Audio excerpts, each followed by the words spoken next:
Many cutting tools use leverage to multiply force and focus it behind a thin edge which deforms the material until it breaks apart. Saw blades work the same way that chisels do, by pushing the cutting edge forward to shave away material. In fact, before jewelers' saw blades were invented, they used specialized chisels called gravers to cut the metal to shape. A saw blade is essentially a string of chisels being used to remove small amounts from the edge of the material, each tooth making a new edge further into the sheet.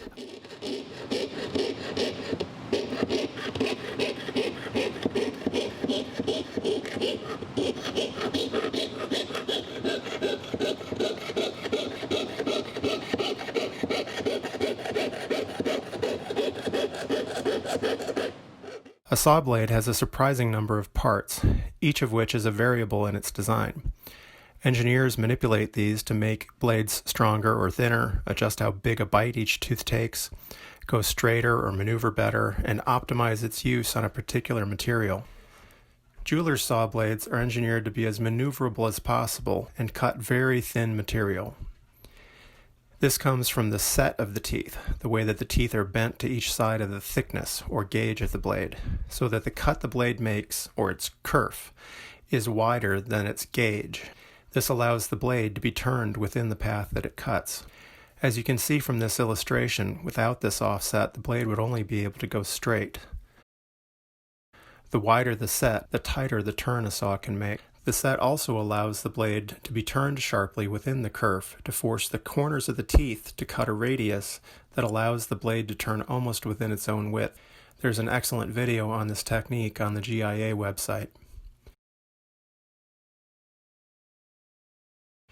Jewelers' saw blades are also made with the absolute minimum blade width to maximize the effect of the set.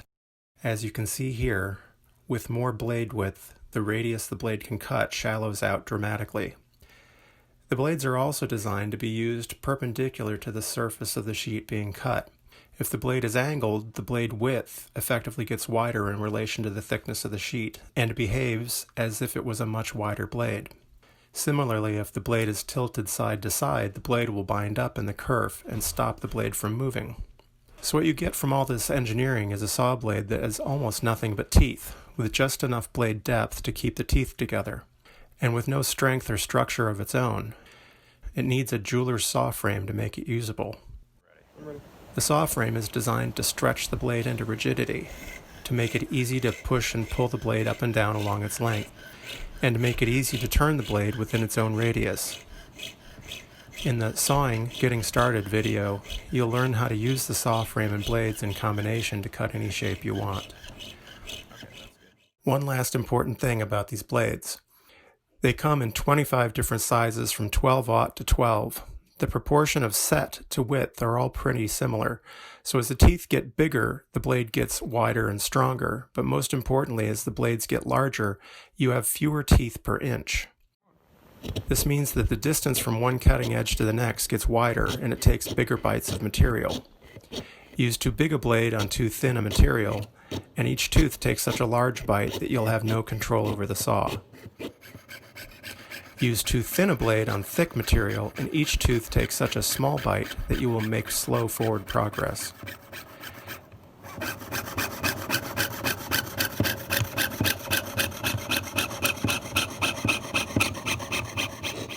The right size blade allows you good control, maneuverability, and forward progress. The best rule of thumb is 3 teeth should fit within the thickness of your material.